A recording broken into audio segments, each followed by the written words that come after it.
I've been here. All right, let's take a look behind Let's it. see, yeah. Oh, for sure. Here we Door go. number 3 here. Wow. Look at all these buttons and gadgets.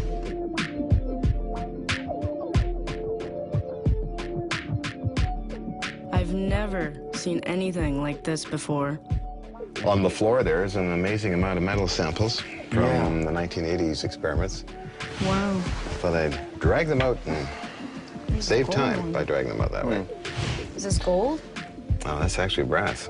So this is what happens when the metals are affected by this gravitational field. That's right, yes. Sometimes they'll lift up or they'll turn into jelly or fall apart or actually convert into another unknown alloy. And how long does it take for it to get mushy? It can take a few minutes, sometimes seconds, and it just turns into, looks like a pile of gooey metallic stuff, and it just starts moving around, falls apart, and stays that way after the machines are turned off. So by changing the frequencies, you can change the effect that it has on these different objects. Pretty well, yes. Yes, the heaviest object I levitated was 1,500 pounds, and then another team did it too, in the bigger labs. And it's not heat. There's some other process that's going on. Some other process working on the atomic level, I believe. Yeah. It's The radio waves and unusual things. You ever put any organic substances on this thing? And Actually, we did. We put our dinners in there one time. Let's see what happened. And, well, it tasted good. So you have a toilet here. Yeah, the throne. She's inspecting it. Oh, my goodness grief. Believe it or not, How do you do it? I sit there and take my vitamins all in one kind of operation. So what's this right here? That's a transmission unit. Using some of my experiments. It's a naval piece. And I'll be turning that on a little shortly. how come so much of this stuff is radio gear?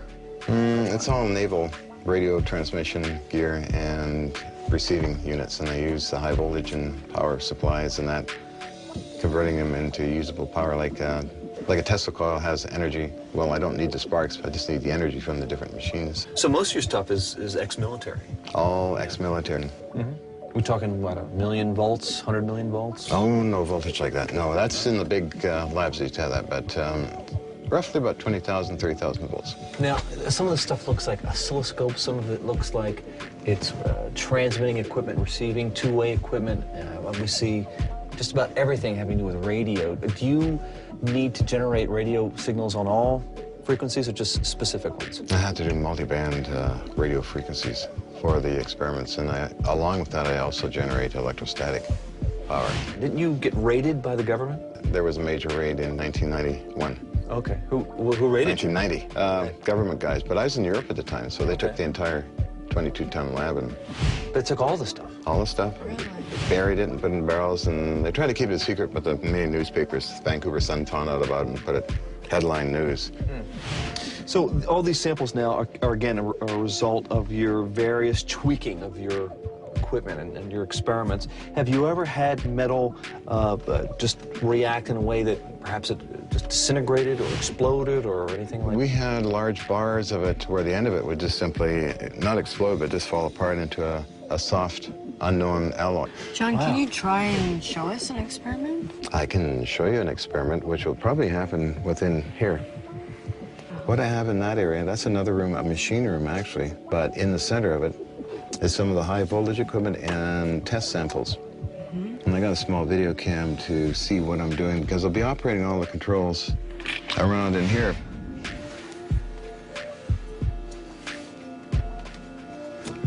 Yep, that's good.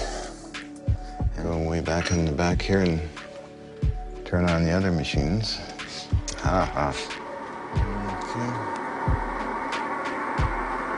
We engage certain Klystron power supply units.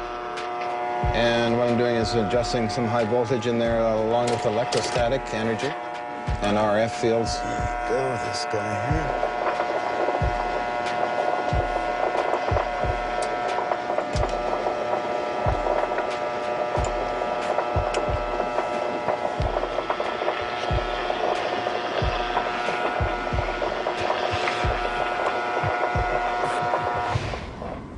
Okay, John, what is that wheel that you turn, that you're turning to change the energy? What is that? That's actually a phase shifting wheel. Okay.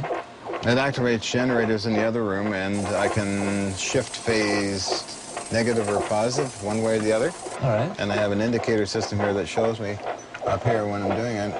Or also a gauge system where you can probably see it here, negative or positive. If I do it slow, and then I have the main one up here, and that engages what they call variometers. What their variometer is a coil, and has an inner coil that tilts back and forth a little bit.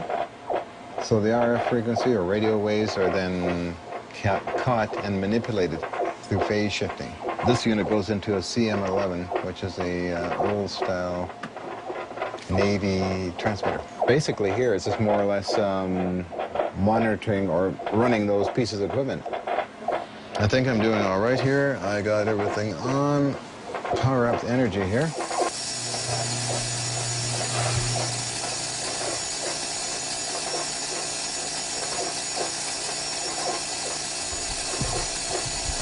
I'm just gonna rest my hand on this 50 caliber machine gun. Kind of oily. Yeah, okay.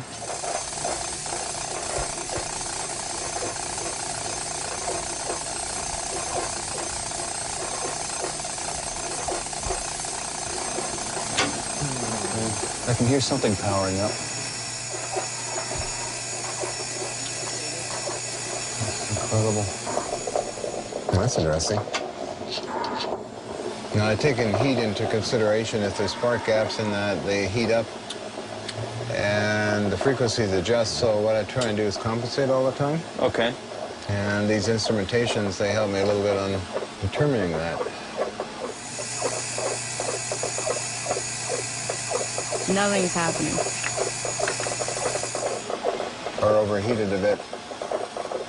Can't tell from the monitor, but we'll try. I got it cranked to max. Yeah, I've got a spike there, but Yeah. Oh. got something levitating in there. It's levitating.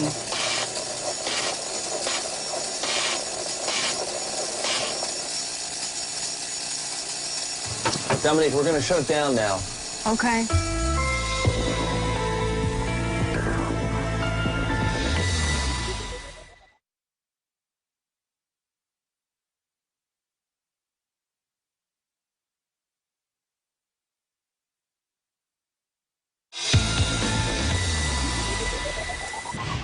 Oh, John, what we saw was really interesting.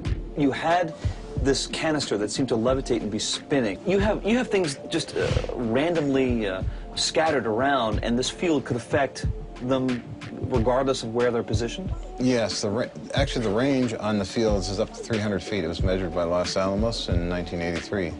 Now, in this apartment, everything is so congested that it affects other people's stuff upstairs or next door and that. It is a problem trying to do anything really in this confined space.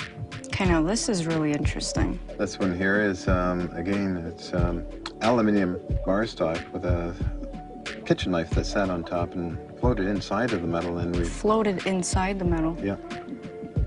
So it was like, this part was melting, and then it's like it was floating on top of water kind of thing? Kind of like that, and it just sort of fell inside the metal and stopped after we machined it down to expose the actual knife itself. Mm-hmm. Let me ask you, the experiments that you're doing here, does that recreate the Hutchinson effect, or is that only done at an industrial lab? Well, no, here the original Hutchinson effect is created, but not on such a dynamic level as in the industrial spaces because of the problem with power. Not enough juice around here. Not enough juice in here. How come the government isn't using this technology to build cars? And instead of using gasoline, which pollutes the air, isn't there something like free energy that we could use and implement into a vehicle? Oh, there's all types of free energy out there. Yeah.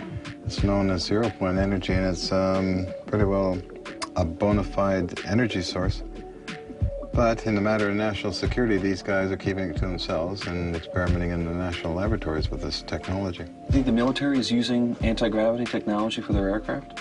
Oh, for sure. They used the high voltage already years ago for the stealth bomber. Give it an extra lifting power. They cover it in a certain material, and then they add high voltage to it, and that gives it a kind of an extended wing. Thanks for showing us the Yeah. equipment. We really had a very electrifying time here. Actually, so did I. It was a pleasure meeting you. Pleasure, man. Thanks, John. Great. There are many kingdoms, terrestrial and extraterrestrial, and the Son of